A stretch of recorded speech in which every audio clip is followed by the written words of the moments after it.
محتاج ايه النهارده؟ الجو محتاج ان احنا نقلع ملط، محتاج نور، محتاج تكييف، مكيفات الشارع يعني. الجو محتاج إعادة تقنين تاني لقوانين الأندية الرياضية، وإعادة تقنين لأسلوب السياحة تاني الداخلية، لأن المواطن الغلبان ما بيعرفش لا يصيف ولا يسافر ولا يروح ولا يجي.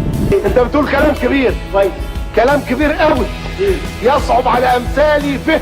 محتاج عصير أصفر. ده محتاج ميه، محتاج شويه حاجه ترتب علينا يعني. ميه ساقعه، حاجه برد ربنا يرحمنا بس برحمته. هو بقى يا ريت تيجي على الجو.